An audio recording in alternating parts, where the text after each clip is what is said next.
कौन सी ऐसी कंपनी है जिसने सबसे पहले फंडिंग लेना स्टार्ट किया था और कितनी फंडिंग लिया था?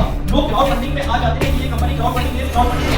अब क्राउड फंडिंग के बारे में जब से जानना भी तो स्टार्ट करें कि कौन सी कंपनी ने सबसे पहले फंडिंग लिया था, कितनी फंडिंग लिया था, किस देश में फंडिंग लिया था, उसके बाद कौन सी कंपनी आई।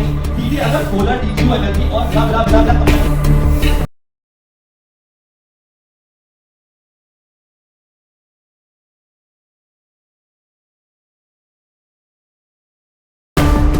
टॉपिक जैसे कि होगा what is investment, where to invest your money. Investment क्या है, अपने पैसे को कहां पर इन्वेस्टमेंट करना चाहिए।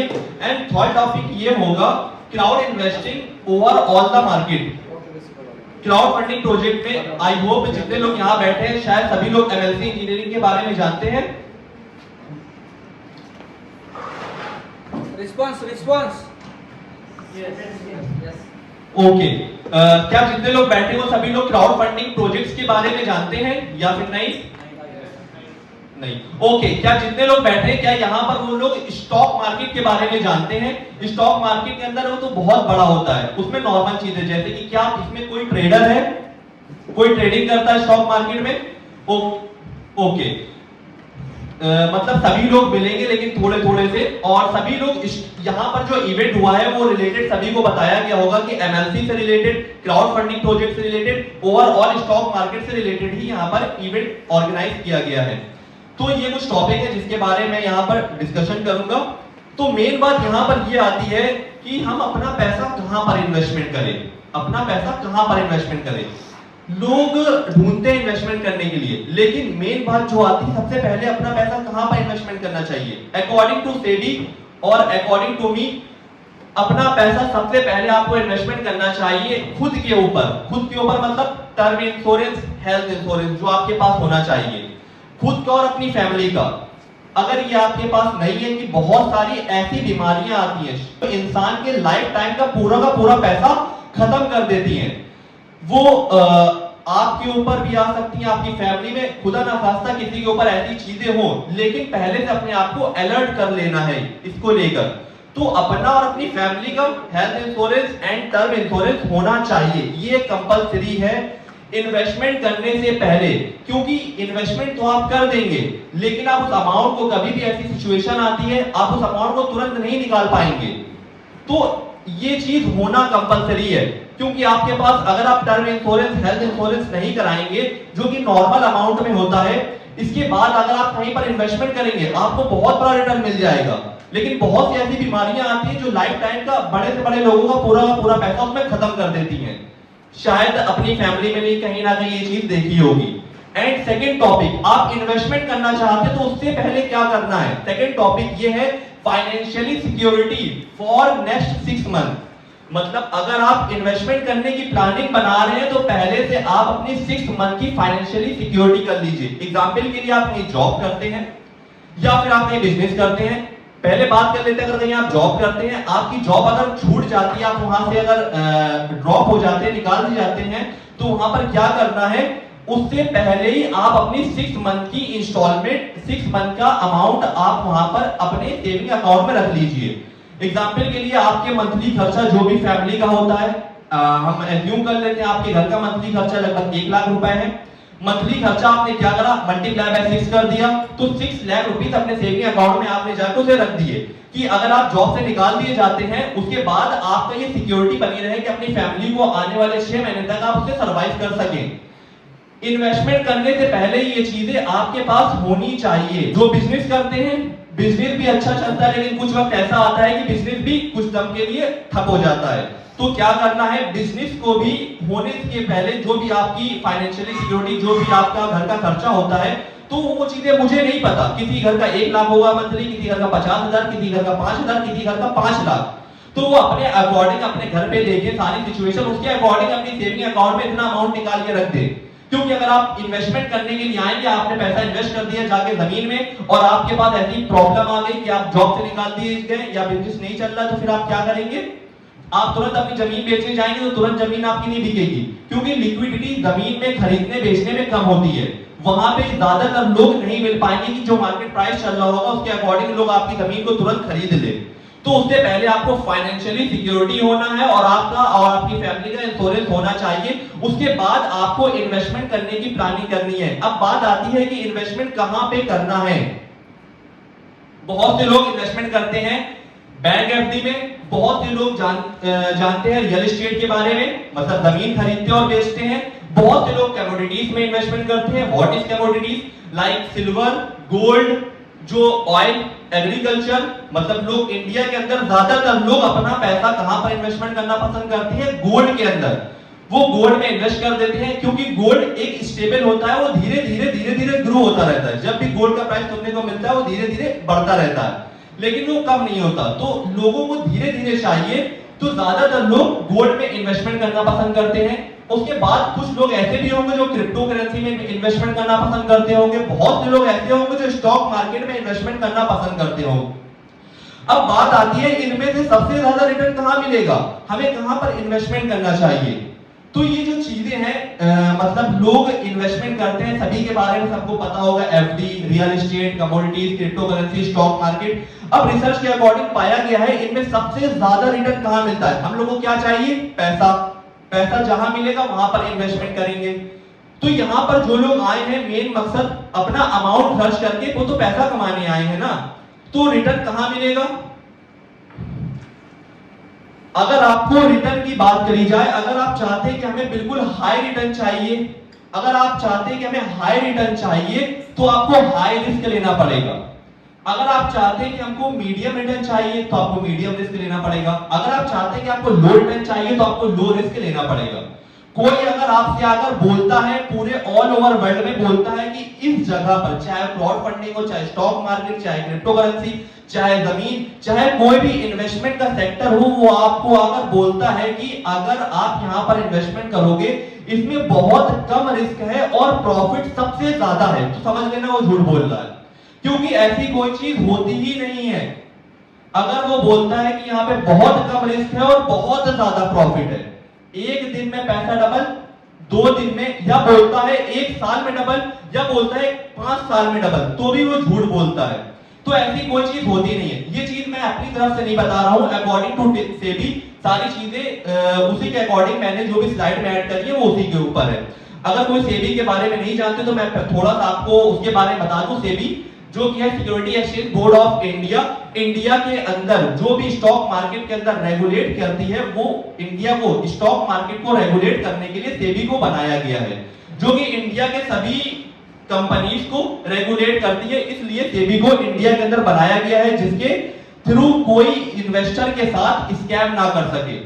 पहले क्या हुआ था 1992 में कि इन्वेस्टर के साथ स्कैम हो गया था, लोगों ने अपना पैसा इन्वेस्टमेंट किया था एसीसी में, तो क्या हुआ था, इन्वेस्टरों ने अपने आप मार्केट को मैनिपुलेट किया था, बिग अमाउंट डालकर मार्केट को इंक्रीज किया, उसके बाद अपना पूरा अमाउंट निकाल लिया।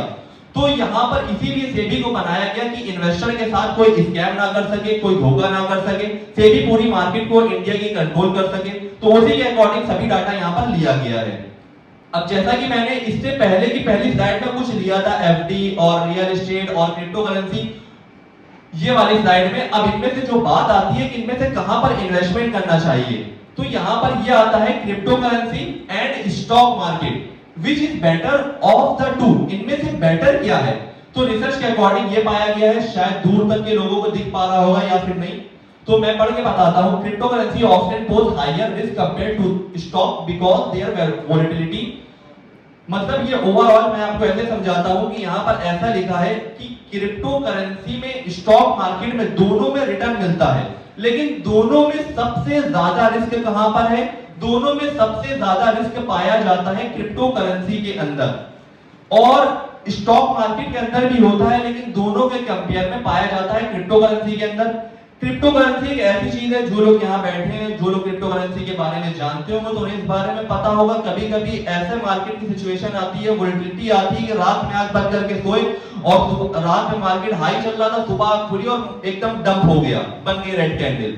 तो क्रिप्टो करेंसी में वोलेटिलिटी एकदम तुरंत आ जाती है, चली जाती है, आती जाती है, आती जाती है, ये तुरंत होता रहता है। लेकिन स्टॉक मार्केट में भी ये चीज होती है, लेकिन उसमें एक स्टेबल अमाउंट रिटर्न मिलने के चांसेस भी होते हैं, इसमें भी रिस्क होता है, लेकिन दोनों कंपेयर में बेटर कहलाता है स्टॉक मार्केट।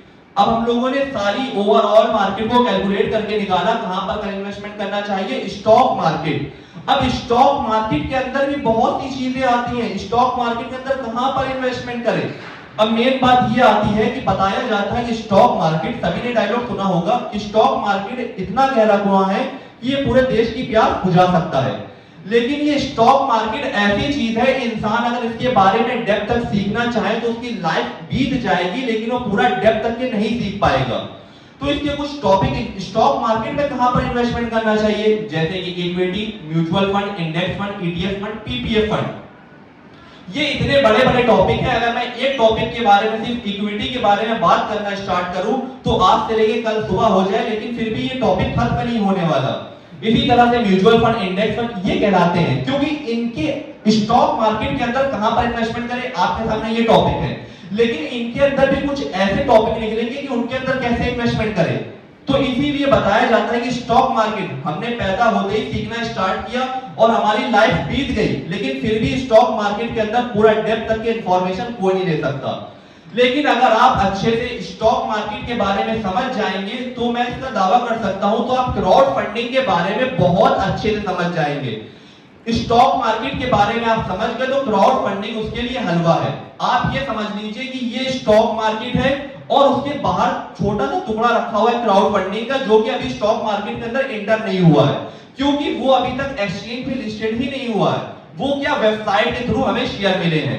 जब तक कि वो कंपनी एक्सचेंज के अंदर लिस्टेड हो जाएगी तब उसको बोल पाएंगे कि हाँ थोड़ा सा ये स्टॉक मार्केट के अंदर आया है, क्योंकि अभी ये बहुत दूर रखा हुआ है। अगर आप इसके बारे में, पूरी ओवरऑल मार्केट के बारे में जब आप पहले से सीख जाएंगे तो उसके बाद ही आपको सभी चीजें क्राउड फंडिंग से रिलेटेड जो भी प्रोजेक्ट आएंगे, एमएलसी इंजीनियरिंग से रिलेटेड कैसे रिसर्च करी जाए, तो आप सारी चीजें करना सीख जाएंगे।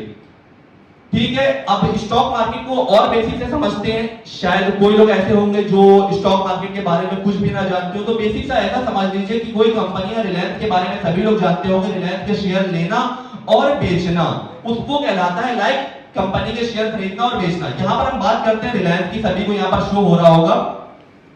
रिलायंस का स्टार्टअप हुआ था 2002 में, तो इसका शेयर प्राइस कितना था, इसका शेयर प्राइस था 53 रुपीस। शायद सबको दिख रहा होगा कि रिलायंस का जब स्टार्टअप हुआ था तब इसका प्राइस था 53 रुपीस, कितने में, 2002 के वक्त। और आज इसका शेयर प्राइस कितना चल रहा है, 3000 अप्रॉक्स। तो अब तक के कंपनी ने लगभग 22 साल में, 24 साल में कंपनी ने कितना रिटर्न दिया, कंपनी दिया 5553% का कंपनी ने रिटर्न दिया। लेकिन अगर आप सोच रहे हैं कि इसमें इन्वेस्टमेंट करें तो बहुत अच्छा आप सोच रहे हैं, क्योंकि इसमें क्या फायदा है, आपका इसमें स्कैम होने से बच सकते हैं, आपका पैसा यहां पर सेव है, जब आप निकालना चाहें निकाल सकते हैं। लेकिन अगर आप सोच रहे हैं कि अगर हम आज 3000 पे इन्वेस्टमेंट करेंगे और आने वाले 5 साल बाद जो ये 5000% का जो रिटर्न मिला है वही हमें आगे आने वाले 10 साल बाद मिल जाएगा, तो ऐसा मिलना बिल्कुल इम्पॉसिबल है। अगर ऐसा रिलायंस कर देगी आने वाले टाइम पर अपने उसके शेयर की वैल्यू जब 3x 5x हो जाएगी तो इंडिया की ऑल ओवर वर्ल्ड की सबसे बड़ी कंपनी बन जाएगी। ऐसे फिर टेस्ला, अमेज़न सब पीछे रह जाएंगे, तो ऐसा होना इम्पॉसिबल है। लाइक आप यहां पर देखिए अमेज़न का स्टार्टअप हुआ था 1997 में, उसका शेयर प्राइस कितना था, 0.090 यूएसडी। 1997 में स्टार्टअप हुआ था, तब से ये ऐसे ही चलता रहा। कब से इसकी ग्रोथ हुई, 2013 से इसका शेयर प्राइस हुआ था लगभग $10 का, 2013 में। मान लेते हैं अगर आपने 2013 में भी $10 इन्वेस्ट किए थे, आज कितना चल रहा है, $176। और स्टार्टिंग की बात करें तो अब तक की कंपनी कितना रिटर्न दे चुकी है, 1,95,600% का कंपनी रिटर्न दे चुकी है। लोग सिर्फ और सिर्फ 100% रिटर्न के लिए ही म्यूचुअल फंड में जाते हैं, 100% के रिटर्न के लिए ही लोग एफडी करवाते हैं, 100% के रिटर्न के लिए ही लोग अपने बैंक अकाउंट में पैसा 10 साल के लिए रख देते हैं, कहते हैं हमारा पैसा डबल हो जाए। यहां पे कितना सारा रिटर्न मिलता है, ये होता है स्टॉक मार्केट। लाइक टेस्ला का आप देख सकते हैं, टेस्ला का स्टार्टअप हुआ था 2010 में, कितने से लिस्टेड हुई थी, $1.5 से। 2010 में स्टार्टअप हुआ था, 2015 तक इसमें कुछ नहीं हुआ, लेकिन 2015 के बाद बढ़ना ये स्टार्ट हुआ।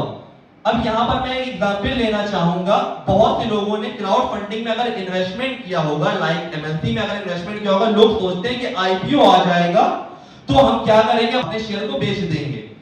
जब आईपीओ आता है तो आपका शेयर प्राइस कितने से लिस्टेड होता है, लगभग $1 से जो कंपनी बोलती है। उसके बाद क्या होता है, वो वहां से असली पैसा नहीं बनता। जब कंपनी लिस्टेड हो जाती है वहां से असली पैसा नहीं बनता, लेकिन आपके पास पहले से शेयर की क्वांटिटी ज्यादा होती है, वो आपके लिए ज्यादा लगता है। लेकिन उसके कुछ टाइम के बाद असली कंपनी की ग्रोथ होना स्टार्ट होती है, उसके बाद ही कंपनी रियल स्टॉक मार्केट के अंदर आती है, उसके बाद पैसा बनना स्टार्ट होता है। बहुत से लोगों ने टेस्ला में बहुत पहले से इन्वेस्टमेंट किया होगा, बहुत कम अमाउंट में इन्वेस्टमेंट किया होगा जो यहाँ पर मेंशन नहीं है स्टार्टिंग के वक्त, लेकिन स्टार्टिंग होने के बाद ये कितना ज्यादा बढ़ गया, $1 से सीधे $210। कंपनी ने कितना रिटर्न दिया, ओवरऑल 16,000। तो लोग सोचते हैं कि पूरा पैसा आईपीओ आने के बाद हम इसको पूरा का पूरा खत्म कर देंगे, तो इस चीज को भी माइंड से मतलब निकालिए और मेरी बातों को मत मानिए, जाकर इसके ऊपर रिसर्च करिए कि क्या आईपीओ आने के बाद भी हमारे शेयर का प्राइस इंक्रीज हो पाएगा या फिर नहीं हो पाएगा। अब बात करते हैं यहाँ पर व्हाट इज क्राउड फंडिंग। आखिरकार क्राउड फंडिंग होता क्या है। Crowd funding is the method of the raising capital through the collective effort of a large number of individual investor. मतलब क्राउड मतलब भीड़, फंडिंग मतलब पैसा। मतलब क्या हुआ, बहुत सारी पब्लिक से फंडिंग लेना, पैसा इकट्ठा करना। This is called crowd funding. Example के लिए आपके माइंड में कोई न्यू आइडिया है, आप उसके लिए पब्लिक से फंडिंग ले सकते हैं। आप कोई अपना बिजनेस स्टार्ट करना चाहते हैं, आप उसके लिए फंडिंग ले सकते हैं। ऑलरेडी आपका बिजनेस चल रहा है, आप अपने बिजनेस को बड़ा बनाना चाहते हैं, आप पब्लिक से फंडिंग ले सकते हैं। जो लोग कंपनियां आगे फंडिंग ले रही है, ये चीज आप खुद भी कर सकते हैं अगर आप अपने बिजनेस को बड़ा बनाना चाहते हैं। तो this is called crowd funding. Crowd funding आप अपनी हेल्थ सेक्टर के लिए भी ले सकते हैं।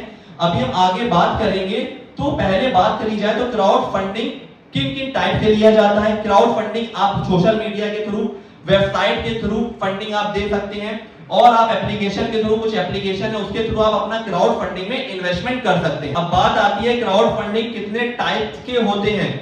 तो ओवरऑल क्राउड फंडिंग 4 टाइप्स के होते हैं। तो पहला क्या होता है, donation based crowd funding, depth based crowd funding, reward based crowd funding and equity based crowd funding. तो ये 4 टाइप के क्राउड फंडिंग होते हैं। तो इसके बारे में जानेंगे कि कौन सा क्राउड फंडिंग में क्या रिलेट होता है, इससे क्या बेनिफिट होता है। तो पहले हम बात करते हैं डोनेशन बेस्ड क्राउड फंडिंग की। What is donation based crowd funding. Like आप लोगों ने देखा होगा कई सारे ऐड आते हैं कीटो के, कई सारे आपने ऐड देखा होगा आते हैं मील ऐप के।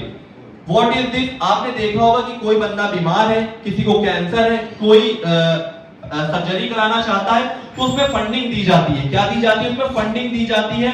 वो इंसान जब उसमें फंडिंग देते हैं तो उसके बदले में उन्हें क्या मिलता है, उसके बदले में उन्हें कुछ भी नहीं मिलता।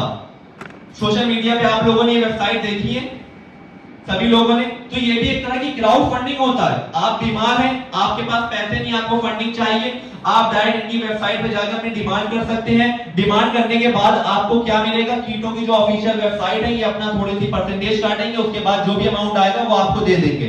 तो this is called crowd funding. Crowd funding it is donation based crowd funding, ये कहलाती है donation based crowd funding. And second बात करी जाए डेप्थ बेस्ड क्राउड फंडिंग। तो पहला क्या था, डोनेशन बेस्ड क्राउड फंडिंग, जिसमें आप इन्वेस्टमेंट करते हैं उसके बदले आपको कुछ नहीं मिलता, चाहे उन लोगों की दुआ मिले लेकिन उसके बदले उन्हें कुछ नहीं मिलता। सेकंड बात आती है depth based crowd funding. And what is depth based crowd funding, in this you get a loan. मतलब आप अगर किसी, कुछ ऐसी कंपनी होती हैं जो पब्लिक से फंडिंग नहीं लेती, कुछ ऐसी कंपनी होती है डायरेक्ट वो लोन लेती हैं, मतलब लोन बेस्ड क्राउड फंडिंग करती हैं। किसी कंपनी से डायरेक्ट उन्होंने लोन ले लिया या उन्होंने डायरेक्ट बैंक से लोन ले लिया। बैंक से लोन लेने के बाद वो अपनी कंपनी को बड़ा बनाते हैं, उसके बदले वो क्या देती है, उस कंपनी को, जिसने उसमें कंपनी में इन्वेस्टमेंट किया उसको क्या मिलता है, जो उसने इन्वेस्टमेंट किया उसको दोबारा कुछ टाइम पीरियड के बाद लौटा दिया जाता है और उसके ऊपर उसको इंटरेस्ट रेट मिलता है। कंपनी उस वक्त अपने शेयर नहीं देती। मतलब महसूस करिए आपने कंपनी खोली लोन बेस्ड क्राउड फंडिंग के माध्यम से, तो आपने क्या करा, लोन बेस्ड क्राउड फंडिंग, आपने लोन लिया, आपने किसी कंपनी से, बैंक से लोन ले लिया। उसके बाद क्या हुआ, आप जब उनको लौटाने की बारी आएगी तो आप उन्हें उनका अमाउंट लौटाएंगे, उसके बाद जो इंटरेस्ट आपका तय हुआ होगा वो आप उसको इंटरेस्ट लौटाएंगे। आप उन्हें अपनी कंपनी का 1% भी शेयर नहीं देंगे। तो ये आ जाता है डेप्थ बेस्ड क्राउड फंडिंग के अंदर। पहला था donation based, second is depth based and third is reward based crowd funding. तो यहां पर इससे पहले मैं ये जानना चाहूंगा कि कोई क्या मुझे ये बता सकता है क्राउड फंडिंग में जिन लोगों ने ऑलरेडी इन्वेस्टमेंट किया हुआ है, क्या कोई ये बता सकता है कि क्राउड फंडिंग प्रोजेक्ट में सबसे पहली कंपनी कौन सी थी जिसने फंडिंग लेना स्टार्ट किया था और सबसे पहले कितना अमाउंट इकट्ठा किया था? ये मेरा क्वेश्चन है, किसी के पास है तो मुझे उसका आंसर दे, उसके लिए मेरी तरफ से गिफ्ट रहेगा जो इसका आंसर देगा। कि पहले मैं क्वेश्चन को फिर से रिपीट करना चाहूंगा, वो कौन सी कंपनी है जिसने क्राउड फंडिंग कंपनी के लिए सबसे पहले फंडिंग लेना स्टार्ट किया था और कितनी फंडिंग लिया था, कंपनी का नाम और टोटल कितनी फंडिंग लिया था? कोई जानता है क्राउड फंडिंग के बारे में तो मुझे बताए, उसके लिए मेरे लिए स्पेशल गिफ्ट होगा।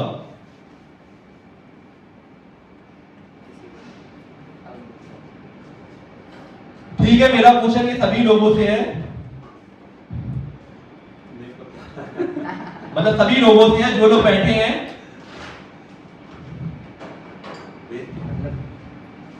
पूछ रहे हो या फिर कौन सी ऐसी कंपनी है जिसने सबसे पहले फंडिंग लेना स्टार्ट किया था और कितनी फंडिंग लिया था? लोग क्राउड फंडिंग में आ जाते हैं, ये कंपनी क्राउड फंडिंग ले रही। अब क्राउड फंडिंग के बारे में डेप्थ से जानना भी तो स्टार्ट करें कि कौन सी कंपनी ने सबसे पहले फंडिंग लिया था, कितनी फंडिंग लिया था, किस बेस पे फंडिंग लिया था, उसके बाद कौन सी कंपनी आई थी। सीधे अगर सोलर, डीजीयू, एमएलसी और बिला बिला बिला बिला कंपनी के बारे में जानने से पहले उसकी पूरी बैक की रिसर्च करना सबसे ज्यादा जरूरी है। तो शायद लोग अगर जानते हैं तो यहां पर बताएं, तो सच में उनके लिए एक स्पेशल गिफ्ट होगा। गलत अगर आपके माइंड में ख्याल आ रहा है कि मेरा आंसर गलत निकल जाएगा तो फिर भी एक बार कोशिश करें। कोशिश करने वालों को कुछ मिलेगा? कोशिश करने वालों को कुछ नहीं मिलेगा, लेकिन है किसी को पता इस बारे में? पता तो नहीं था, बट मैंने अभी पता किया। बता सकता हूँ यहाँ पे अकॉर्डिंग टू चैट जीपीटी सबसे पहला जो क्राउड फंडिंग रेज हुआ था वो था मैरिलियन, सही बता रहा हूँ मैं, और वो उसमें रेज हुए थे अराउंड $60,000। सही। लेकिन ये आपने रिसर्च करी अभी निकाला, ये नहीं माना जाएगा। ठीक है, अब बात करते हैं क्राउड फंडिंग स्टार्टअप कब से हुआ था। लोग आते हैं सोचते हैं 2014 में हमने इन्वेस्टमेंट करा वो कंपनी है, 2015 में इन्वेस्टमेंट करा वो कंपनी है। स्टार्टअप कब से हुआ? एक मिनट देखो, मैं तो सेल्स का क्या बोलते पुजारी हूँ, तो मैंने जैसे वो भाई ने लिखना स्टार्ट किया तो उन्होंने भी निकाल के दिया, तो एटलीस्ट हमें एक क्लैपिंग तो कर सकते हैं। लेकिन जिंदगी ना हमेशा किताबों में उलझ के मत रहना। मैं जो कहने की कोशिश कर रहा हूँ, इनाम मिले नहीं मिले, attitude should be change. Attitude किसको बोलते हैं? एक शॉर्ट एग्जांपल लेता हूँ, सॉरी सर, बीच बीच में मैं आते रहूँगा। एटीट्यूड बोलते हैं कि अगर हमने अंडे को उबाला ना तो अंडा कड़क हो जाता है, और अगर आलू को उबाला तो आलू नरम हो जाता है ना। तो जिंदगी में किसी को कठिन परिस्थिति आ जाती है तो मजबूत हो जाता है, किसी को कठिन परिस्थिति आ जाती है तो नरम हो जाता है। तो सेल्स में कोई रूल नहीं होता है, पहले तो ये मान के चलो भैया, मेरे को अगर क्लाइंट पूछ रहा है, मेरे को अभी नहीं प्राइस मिला बट उसको मालूम तो हो गया, तो अगर आप आपके बिजनेस में बॉस ने पूछ लिया, आप इसके बारे में जानते हो नहीं जानते, ठीक है ना, खत्म, कहानी खत्म, ग्रोथ खत्म, ठीक है ना। इस बॉस ने नहीं पता किया, पता करके रखेंगे, नेक्स्ट इंटरव्यू में तो अपने को काम में आएगा। तो इनाम तो इनाम ही रहता है, सबको अच्छा लगता है। बट मेरा यही है कि मैं हर चीजों को अलग ढंग से देखने की कोशिश करता हूँ। Please continue. ओके, मैंने आपको स्टार्टिंग से बताना स्टार्ट कर दिया था कि क्राउड फंडिंग क्या होता है, फिर मैंने आपको बताया कितने टाइप्स होते हैं, टोटल कितने टाइप्स होते हैं, 4 टाइप्स होते हैं। लेकिन मैंने ये नहीं बताया था ये कब से स्टार्ट हुआ, कौन सी कंपनी ने लिया, किस बेस पे लिया था, तो उसके बारे में अब मैं यहाँ पे बात करूंगा। जो थर्ड टॉपिक था, this is reward based crowd funding. Company का क्राउड फंडिंग ओवरऑल स्टार्ट हुआ था 1997 में। सबसे पहली कंपनी थी मैरिलियन कंपनी, जिसने टोटल फंडिंग ली थी $60,000 की पब्लिक से उसने फंडिंग ली थी। किस बेस पे फंडिंग लिया था, किस बेस पर? क्या उसने कोई कंपनी लॉन्च करी थी, अपना नया आइडिया था उसका बिजनेस का? नहीं, this is called reward based crowd funding. उसने फंडिंग किस बेस पे ली थी? वो अपनी एक एल्बम बना रहे थे, वो एक सिंगर थे, उनकी फैन फॉलोइंग थी, उनके पास पैसा नहीं था अपनी एक एल्बम बनाने का। तो उन्होंने क्या किया, अपनी एल्बम बनाने के लिए पब्लिक से फंडिंग लेना स्टार्ट कर दिया। तो टोटल उन्होंने पब्लिक से फंडिंग ली $60,000। उसके बाद उन्होंने उस अमाउंट से अपना एक स्टूडियो बनाया। स्टूडियो बनाने के बाद उन्होंने, वो चीजें यहाँ मेंशन नहीं है लेकिन यहाँ पे इतना मेंशन है, जब आप इसके बारे में जाकर रिसर्च करेंगे तो वही चीजें आपके पास मिलेंगी कि मेरेलियन कंपनी ने सबसे पहले फंडिंग लिया था, स्टूडियो बनाया, उससे अपनी एल्बम बनाया। उस कंपनी के अंदर जिन लोगों ने इन्वेस्टमेंट किया था उनको क्या मिला? अब बात आती है रिवॉर्ड में उन्हें क्या मिला।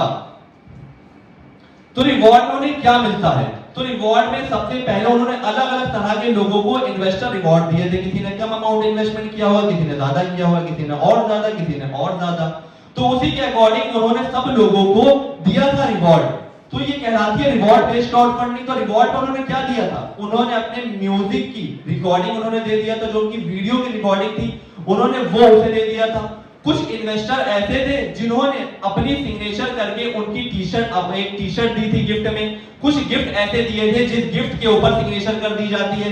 एग्जांपल के लिए बहुत लोग क्रिकेटर MS धोनी, विराट कोहली उनसे जब मिलने जाते हैं, सलमान खान, बड़े बड़े एक्टर थे, तो क्या करते हैं, ऑटोग्राफ लेते हैं। इसी तरह से वो एक सिंगर थे, सिंगर ने क्या किया, अपने कुछ गिफ्ट के अकॉर्डिंग उन्होंने उसे क्या दिया था, उन्हें गिफ्ट दिया अपनी सिग्नेचर करके। एंड थर्ड क्या आता है, थर्ड उन्होंने क्या दिया, उन्होंने कोई शेयर नहीं दिए कंपनी के। उन्होंने क्या दिया, उन्होंने थर्ड दिया अपनी म्यूजिक का टिकट। मतलब उन्होंने अपनी म्यूजिक का, जो उन्होंने अपनी एल्बम बनाई थी उसका उन्होंने टिकट दिया कि हम अपनी मूवी को अब जब रिलीज करेंगे तो उसके अंदर आप उसे स्पेशल सीट मिलेगी, आप आके देख सकते हैं।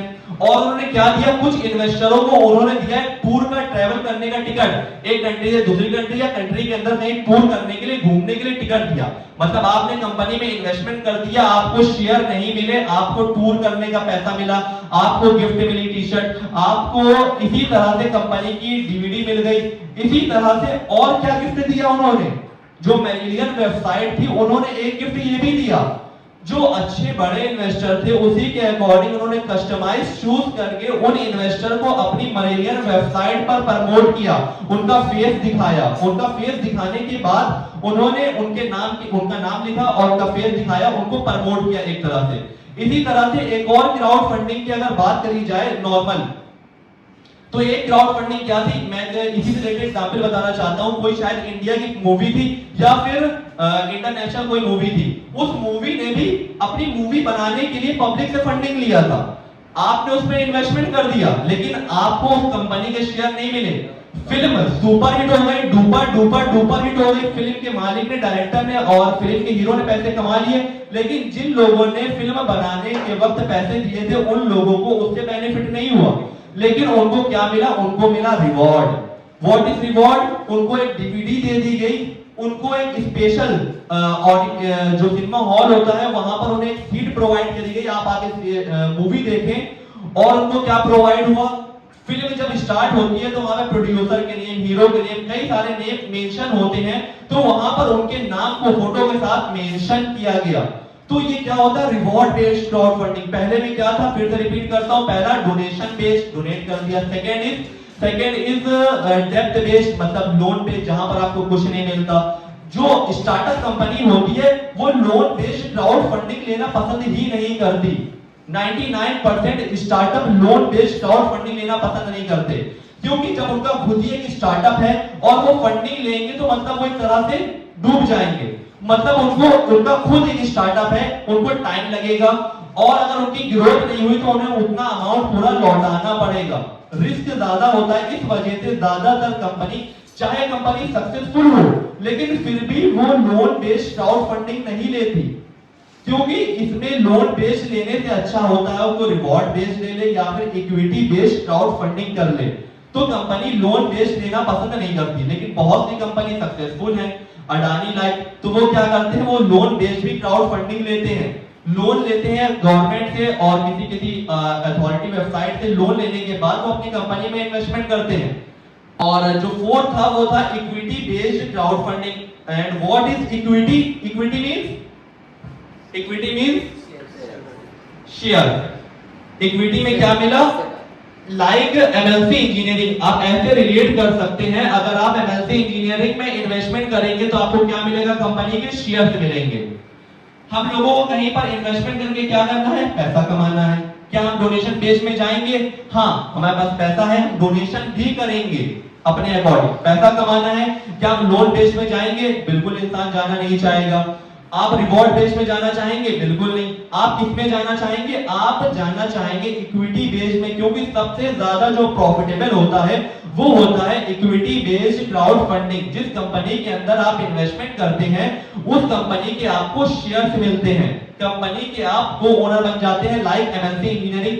इसी तरह से बहुत सारी कंपनी है, आप रिलायंस, टाटा, अडानी सब आप ले सकते हैं। लेकिन यहाँ पर सिर्फ क्राउड फंडिंग की बात हो रही, तो एक ये स्टार्टअप है जो क्राउड फंडिंग करती है कंपनी, और इसके अंदर जब आप इन्वेस्टमेंट करेंगे तो आपको क्या मिलेंगे? कंपनी के शेयर्स मिलेंगे।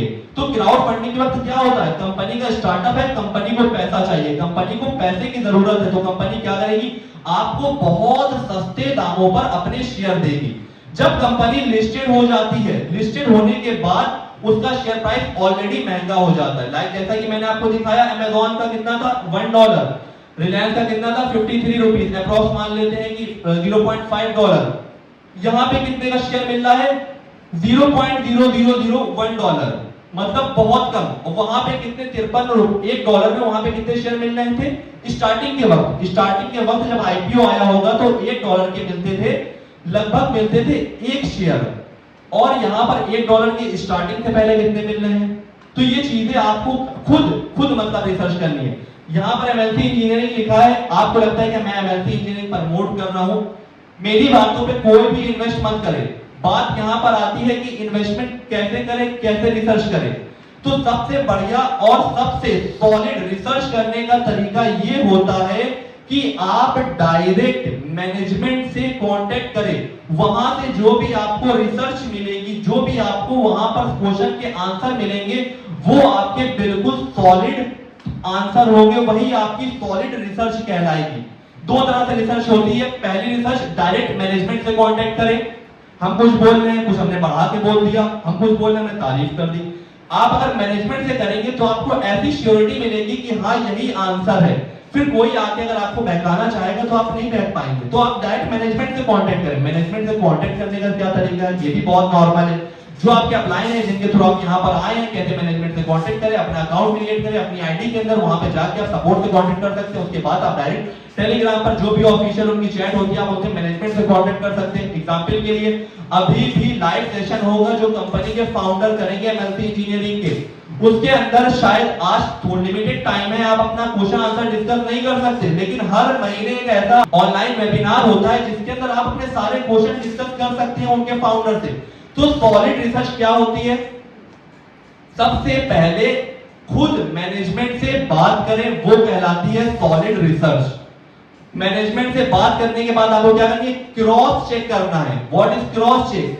मैनेजमेंट तो सब अच्छा बताते हैं, जितने भी मैनेजमेंट होंगे वो सिर्फ अच्छा बताएंगे, कोई मैनेजमेंट कुछ बुरा नहीं बताता। आपको क्या करना है?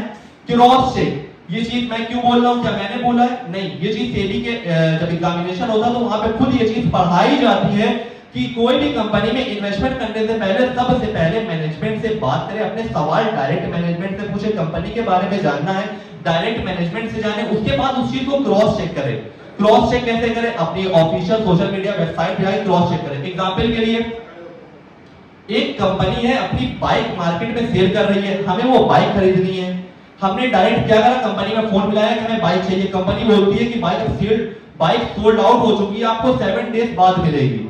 फोन पे क्या पता चला? हमें 7 डेज बाद मिलेगी। हम क्या हुआ? हम मार्केट में कूद गए। अब क्या हुआ? हम मार्केट में जाके पता करने लगे दुकानों पर क्या यहाँ पे बाइक अवेलेबल है। वो क्या बोलते हैं? कंपनी ने बोला 7 दिन बाद। हम मार्केट में कूद गए, कोई दुकानदार बोलता है कि आपको कल मिल जाएगी, कोई बोलता है मेरे पास अवेलेबल है, आप अभी ले जाओ। तो आपको क्रॉस चेक करना जरूरी है। क्रॉस चेक करें, उसके मार्केट के रिसर्च करें, फंडामेंटल एनालिसिस करें। टेक्निकल एनालिसिस आप तभी कर सकते हैं जब कंपनी ऑलरेडी सक्सेसफुल हो चुकी है, उसके बाद आप टेक्निकल एनालिसिस कर पाएंगे, लेकिन उससे पहले आपको फंडामेंटल एनालिसिस करनी है। तो ये था एमएलसी का। हाँ, अब बात आती है एमएलसी या फिर ये जो जितनी भी दिख रही है ये एक ऑफिशियल वेबसाइट और ऑफिशियल एप्लीकेशन है। क्राउड फंडिंग प्रोजेक्ट सिर्फ एमएलसी नहीं, और भी बहुत सारे नए नए स्टार्टअप स्टार्ट होते रहते हैं। हमें नहीं पता, हमें कैसे पता चलेगा? लाइक किक स्टार्टर की वेबसाइट है, आप क्या करेंगे, जाएं इस वेबसाइट के ऊपर, एप्लीकेशन भी है, आप ओपन करें, वहां पे ढेर सारे आपको स्टार्टअप दिखेंगे, वहां पे फंडिंग बेस्ड के लिए मिलेगा। आप सेकंड जाएंगे ये सीडर पर और सीड इन्वेस्टमेंट पर, यहाँ पर सारे आपको इक्विटी बेस्ड क्राउड फंडिंग मिलेंगे। टोटल 100% इक्विटी बेस्ड इन दोनों में क्राउड फंडिंग मिलेगी, जहां पर आपको इन्वेस्टमेंट करने पर शेयर मिलेगा। तो ये ऐसे प्लेटफॉर्म है, अगर आपको लगता है कि आपको स्टार्टअप में इन्वेस्टमेंट करना है। हाँ, अब बात यहां पर आती है कि स्टार्टअप क्या प्रॉफिटेबल होता है, क्या ये रिस्की होता है? तो क्या मैंने बताया था कि जहां पर रिस्क है वहीं पे सबसे ज्यादा प्रॉफिट है।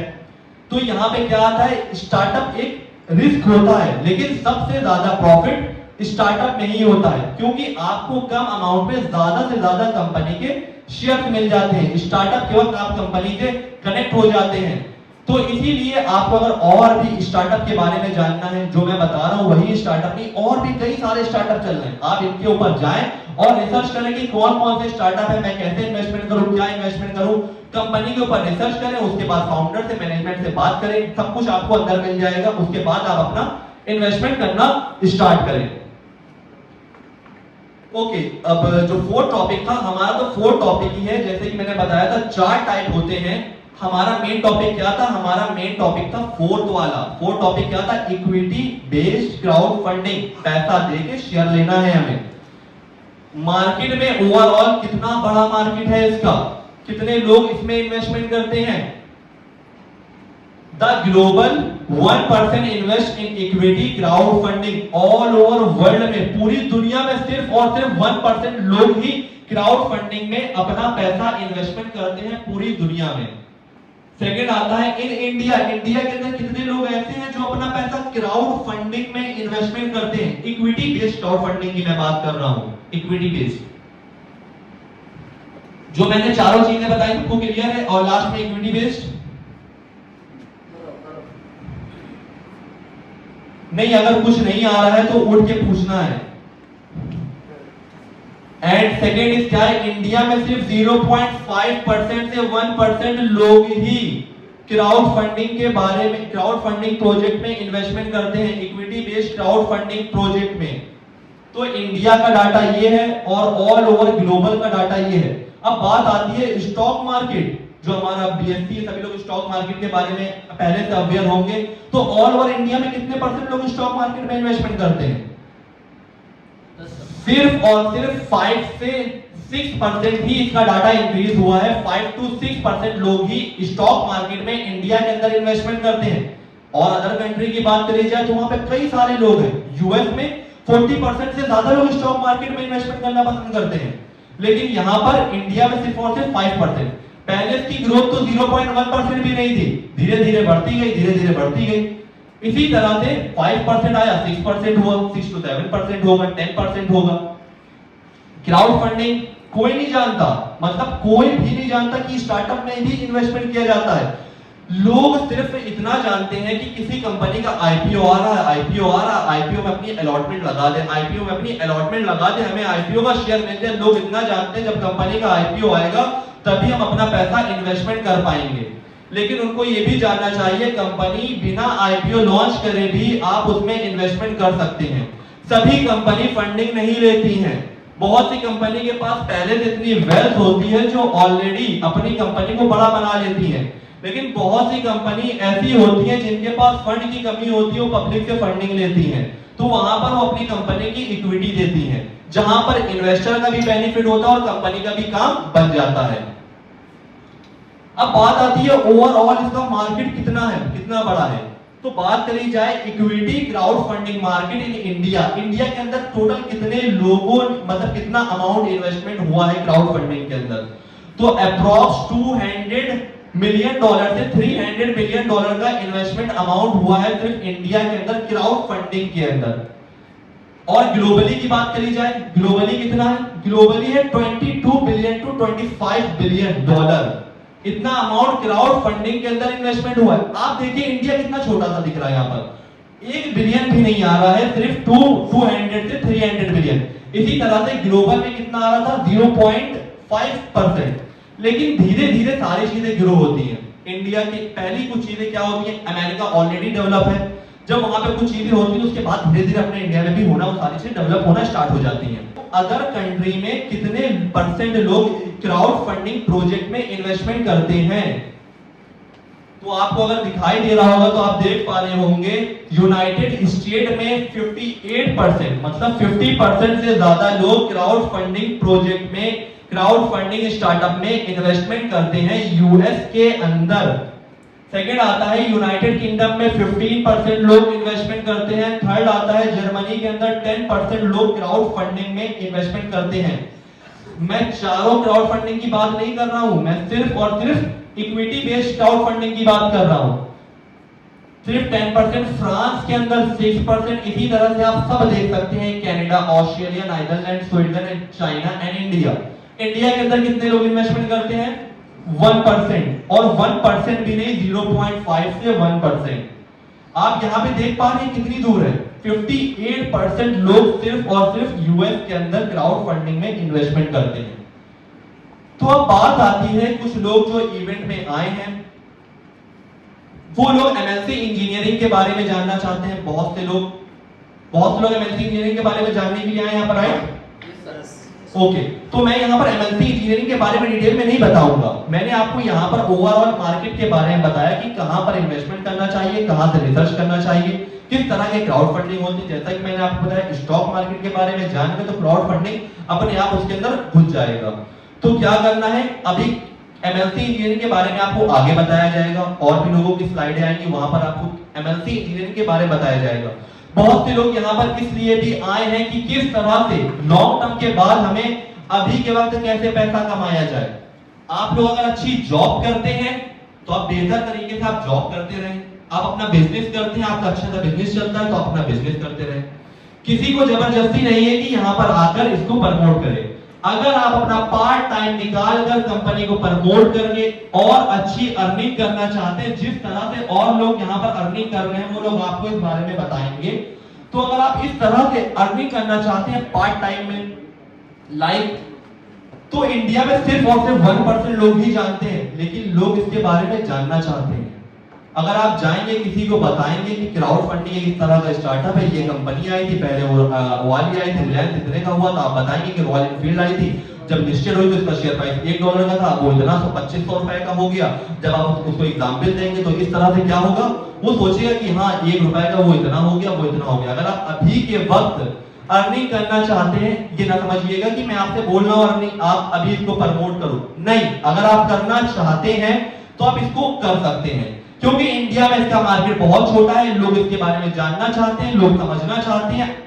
लोग अगर आप नहीं बताएंगे तो कुछ ऐसे लीडर निकलेंगे जो कि उसको प्रमोट करेंगे और पूरी पब्लिक को अपने साथ ले जाएंगे। वो अपनी जॉब भी करते होंगे, अपना बिजनेस भी करते होंगे, थोड़ा सा टाइम पार्ट टाइम निकाल के उस प्रोजेक्ट को प्रमोट करके इतना अर्निंग कर लेंगे जितना कोई इंसान जॉब से अर्निंग नहीं कर सकता।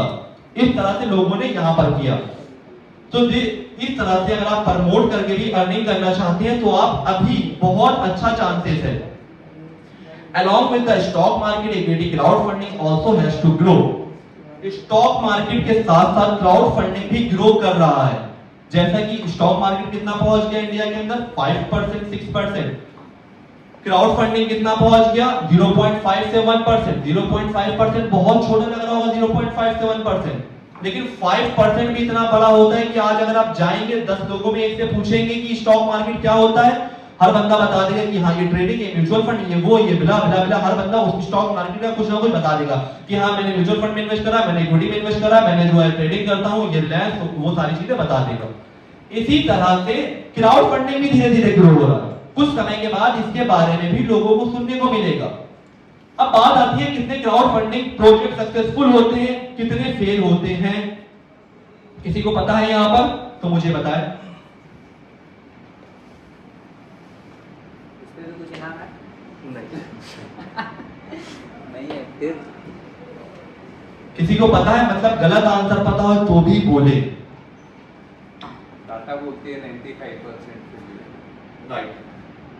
रिसर्च के अकॉर्डिंग यही पाया गया है कि 95% क्राउड फंडिंग प्रोजेक्ट फेल हो जाते हैं। क्राउड फंडिंग नहीं, उसमें स्टार्टअप भी आ जाते हैं। जितने भी स्टार्टअप होती हैं कंपनी, स्टार्टअप मतलब ऑल ओवर वर्ल्ड का डाटा यहाँ पर आया है। स्टार्टअप में क्या आ जाता है, ये टेक्नोलॉजी कंपनी के साथ साथ क्या आता है, लोगों ने अपनी पानी पूरी की दुकान खोली, इसे स्टार्टअप का नाम दे दिया। लोगों ने चाय की दुकान खोली, उसे स्टार्टअप का नाम दे दिया। लोग अपनी मोमोज की दुकान खोलते हैं, उसे स्टार्टअप का नाम दे देते हैं।